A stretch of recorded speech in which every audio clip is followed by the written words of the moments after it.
Well, this morning we're continuing our study of the book of Job, talking about judgment or grace this morning. It's chapters 11 through 17, and of course we're not reading every chapter. That you're welcome to do, of course, in your own time during the week. But I want you to see the highlights or the principles that are being conveyed that are here. Philip Yancey, he's a Christian author, and he wrote a book called Disappointment with God. And in that he writes this story, a true story. Said, once a friend of mine went swimming in a large lake at dusk. As he was paddling at a leisurely pace about 100 yards offshore, a freak evening fog rolled in across the water. Suddenly he could see nothing. No horizon, no landmarks, no objects or lights on shore. Because the fog diffused all light, he could not even make out the direction of the setting sun. For 30 minutes he splashed around in panic. He would start off in one direction, lose confidence, and turn 90 degrees to the right or left. It made no difference which way he turned. He could feel his heart racing uncontrollably. He would stop and float, trying to conserve energy and force himself to breathe slower. Then he would blindly strike out again. At last he heard a faint voice calling from the shore. He pointed his body toward the sounds and followed them to safety. Now, those of us that have been through darkness, through the very difficult times, can relate this way. Has life ever felt that way to you? Where you feel lost in such a way that you don't know where you're going? Well, it's kind of that utter lostness of having no bearings, no landmarks that must have settled in on Job as he's sitting in the city dump, amidst all the rubble and garbage, trying to comprehend what has happened in his life and how he's fallen as far as that he's fallen. Job lost all landmarks, all points of reference. And so where does he turn in this instance? Turning to God? He's not able to turn to God in the sense of that God is the one who could guide him through the fog, has remained silent. Because remember, this is part of the deal between God and Satan. Satan's point is that without God's guidance, without God's voice, without God's presence, that Job would not stay faithful. So if God were to come and give an inspiring pep talk to Job and, hey, hang in there, you can do it. Job, there's a reason for this, and this is what the reason is. Then Job could have been emboldened and, yes, okay, Lord, I understand now. I'm going to see this through because you're telling me to do so. But Satan is challenged whether Job's faith can survive without God, without God's presence, without God's guidance, without God's direction. And so when God accepted those terms and said, let it be that way, then fog rolled into Job's life. And now Job has found himself in this position of being in the dump, having lost everything. Now we know from the book, because we get the vantage point of the whole story, that in the end, God wins. In the end, Job wins. Even though Job has a bunch of complaints and hurting and depression, and we see a lot of that throughout this book, and even though Job gets to the point of just longing to be dead because he just doesn't like it anymore, he still, throughout the book, refuses to give up on God. And in Job's big verse that we read in there is that, though he slay me, yet will I hope in him. Job was able to believe even when there was no reason to believe. At least as far as he knew. Job believed in the midst of the fog. Now, in our times of the fog, in our times of difficulty, in our times of darkness, we have a definite advantage when we have a friend or two that's there with us. To be able to have someone to walk with you during the times when it's really difficult makes a huge difference. I can think during the hardest or darkest period of my life, two people that I met with week after week for 2 years. Just being able to talk or cry or phone call, whatever, that were always there for me in the midst of trying to find some kind of landmark or some kind of point to my life. They were the ones that fulfilled the law of love that Jesus talks about, loving your neighbor as yourself. Or when the Bible says to rejoice with those who rejoice, mourn with those who mourn, they were doing those things. In the Bible, in the New Testament, there are almost 60 passages referring to one another, the way that we are to be toward one another. For instance, love one another, serve one another, live in harmony with one another, accept one another, forgive one another, bear with one another, all these things that we are to do with one another.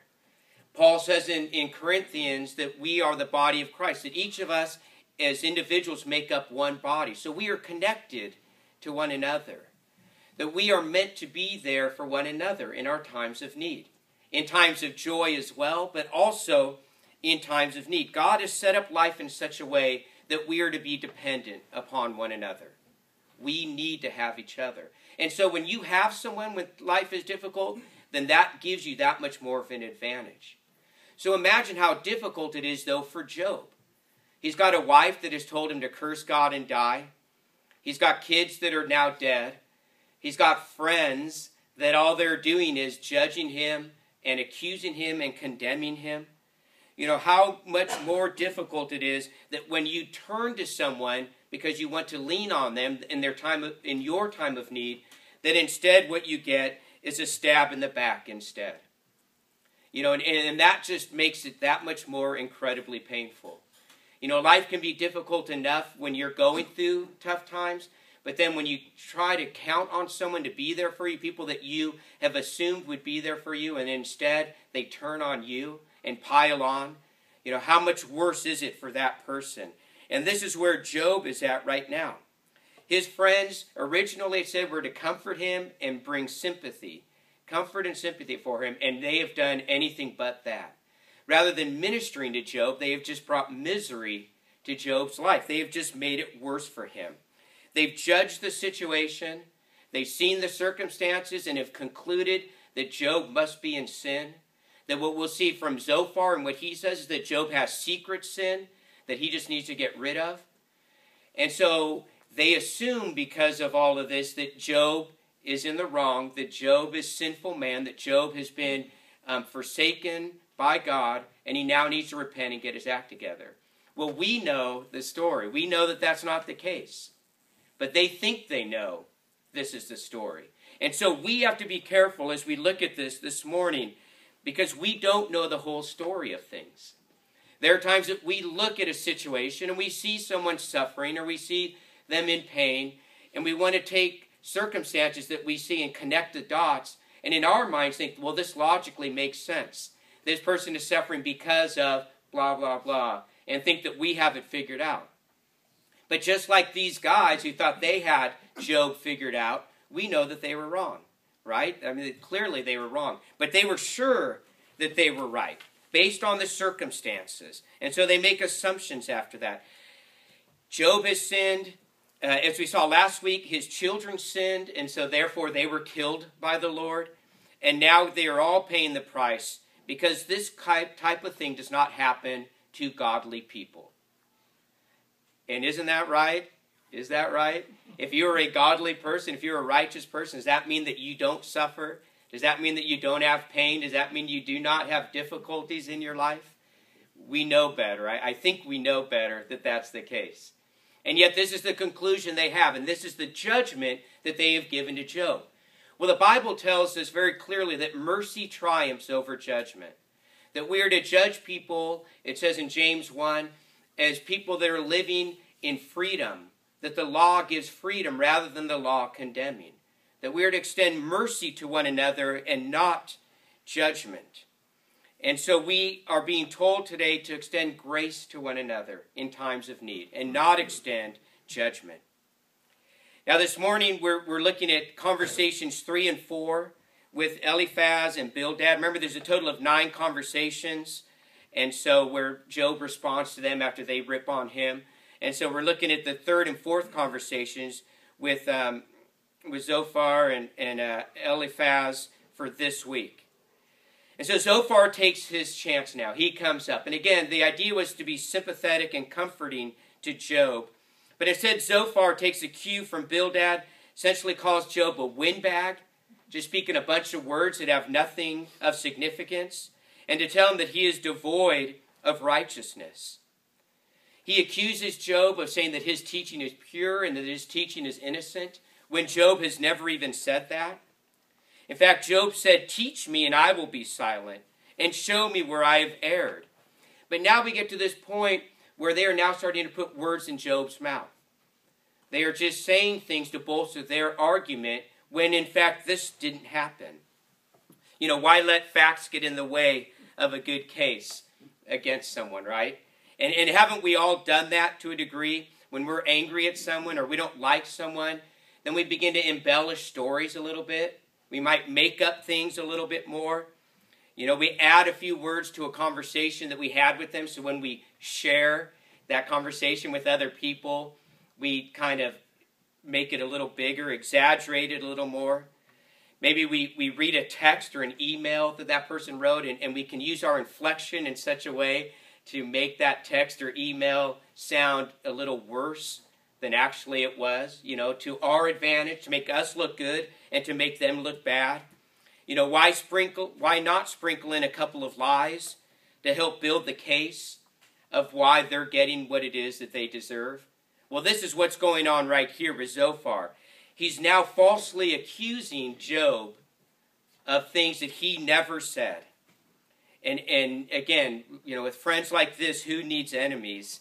You know, here's Job in the midst of pain, and now all of a sudden he's been falsely accused. And those of you that have been falsely accused of things before know the pain that's there. You know, life is bad enough, but then when you start hearing gossip about things that you supposedly did or things that you supposedly said that never happened, and that feeling that comes from that, it's already rough enough, but now you're hearing things about who you are and your character, when in fact those things are not true. If you've been there before, then you can identify with Job right now and the way Job is feeling being attacked.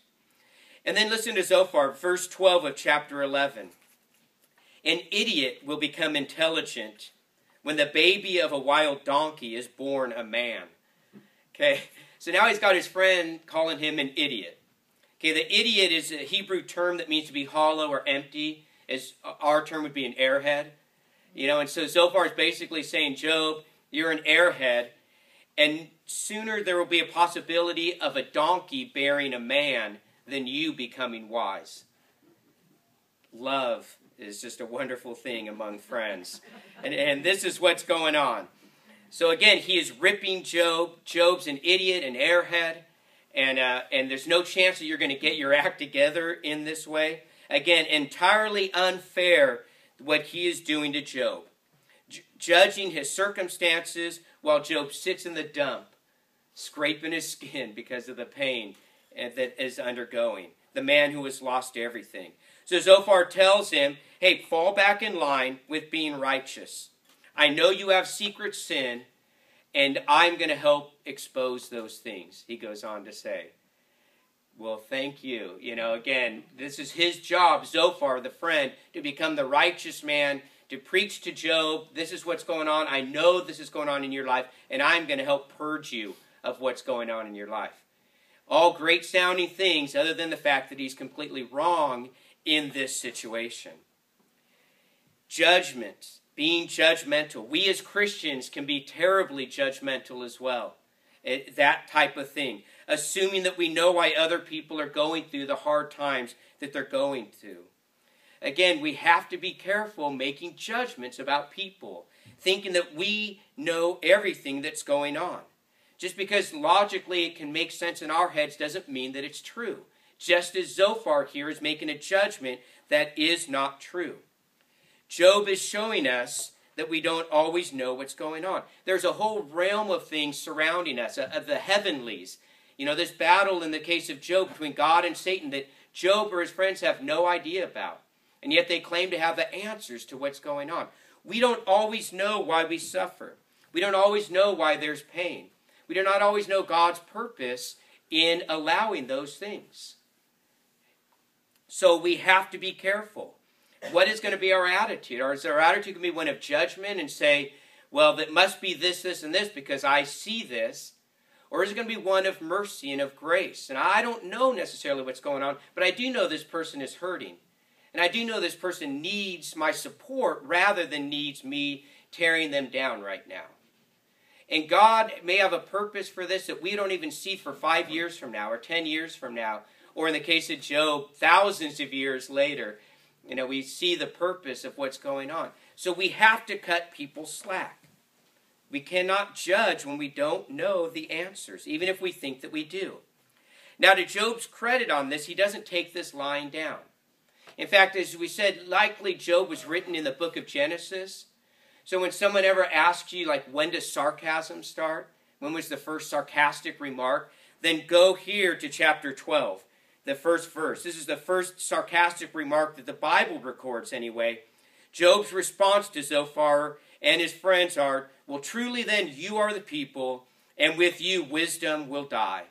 In other words, you've got it all together. You've got it all figured out. You know, for the first one, that's not bad for a beginner in sarcasm. And if you read the book of Job, you'll see many sarcastic remarks. But we know, obviously, that was one form of conversation back in the old days. And so he's ticked at them, but also he hurts. In verse 4, he says that he is a joke to his friends. And again, consider your friends and think about that if they thought you were a joke, to have no respect for you. How would you like to find out that the people you hang with, that you eat with, that you do stuff with, that you think you have a relationship with, are secretly thinking, this guy's a joke. I've got no respect for him. I mean, what a crushing blow that would be to have your friends consider you a person that is not worth respecting or having value. And Job, this is how Job feels about this.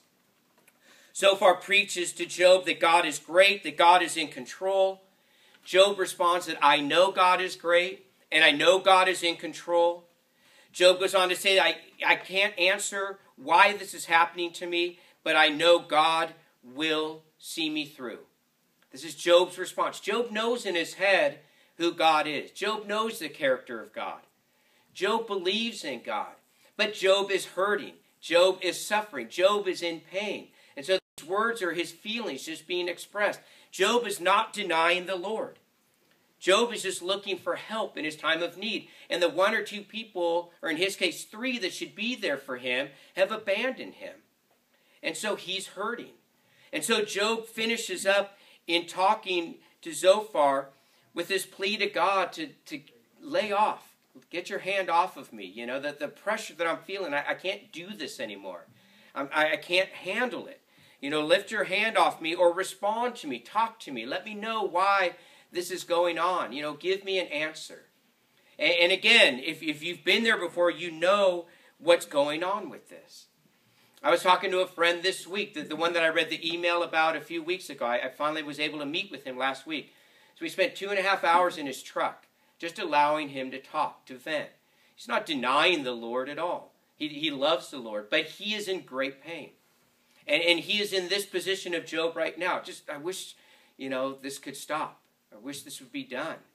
You know, I've come to the point of curling up on the floor a couple of times and just saying, God, would you just please take my life and let me be finished with it?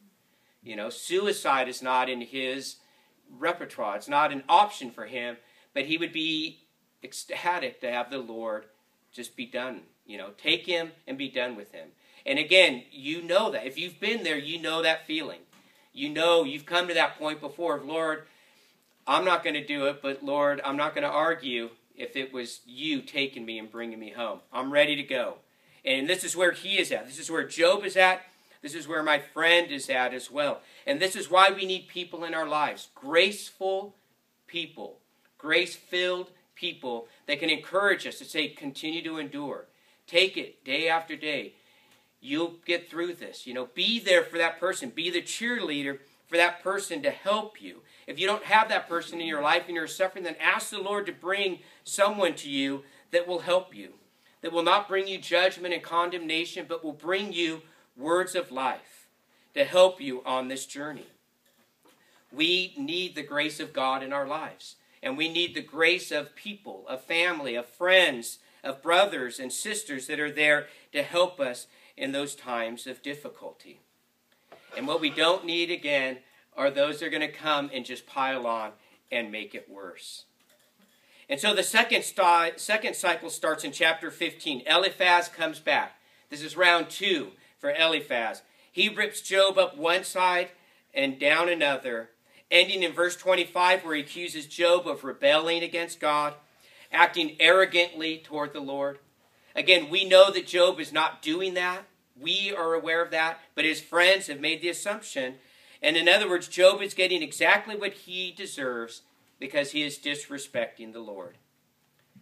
Judgments are designed to kick you when you're down. They're designed to pull you under the water when you're struggling to swim. They confuse you when your life is already complicated. And then when you feel like you're finished, they're there to pull the trigger. This is what judgments do on this stuff. And again, I'm not exaggerating. If you've been there, you know what it's like. The knife in the back is cruel, and especially when it comes from people that you love and trust and count on. And so this is what is going on with Job. He's feeling it. And you have probably felt this as well. You know, I can remember during my time, I remember a guy came from out of state and began accusing me of things because he had heard gossip about things about me that were not true. And yet he assumed that because this person told him, who had heard it from someone else, that it must be true. And so he began to say, hey, you need to get your act together because you're doing this, this, this. And I was like, well, no, I'm not. And this is a person that I loved and respected, a fellow Christian brother. But again, it was filled with judgments based on gossip about things that were not true. And you have probably had that happen to you as well. And there you are thinking you're trusting in a friend, and that friend comes instead to condemn you rather than to lift you up. But grace is our lifeline. Grace is the breath of fresh air. Grace is the light at the end of the tunnel. Imagine the story of the prodigal son coming back with his tail between his legs, expecting to get ringed by his dad, but so desperate to eat again and have a place to live, he's willing to face the wrath of his dad. So he goes before his dad, okay, I'm on my knees. Father, I'm sorry, I've sinned against heaven and earth. Let me at least be a servant. And then waiting for that blast. And what happens instead? No judgment, no condemnation. Get the robe, get the ring, get the shoes. My son was dead and he's alive again. Let's have a party. Can you imagine that? Expecting judgment and condemnation and getting grace instead? Have you had that in your life? Have you experienced that in your life?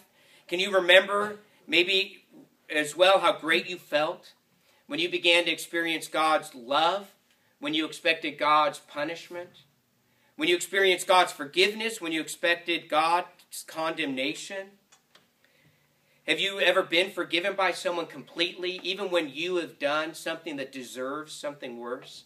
And that person to say, it's all right, I forgive you. I mean, that is life. That is what brings life to our lives. That is what makes life worth living. That is when we're in pain and someone comes along and says, you know what? You are still loved by God. You're still valued by God. You're still loved and valued by me. And, together we're going to get through this thing. This is what grace is. And grace changes the course of a person's life. Grace changes our eternal destiny. And grace changes the way that we live here on earth. God's grace is a game changer for us. God's grace changes everything. All of us need grace. Every one of us. Whether suffering right now or not, we are all in need of grace. The slow driver in front of you, the annoying person in line at the store, the person sitting next to you at church. You have no idea what is going on to that person that you're annoyed with or that you're frustrated with. What is going on in their lives, what they need right now.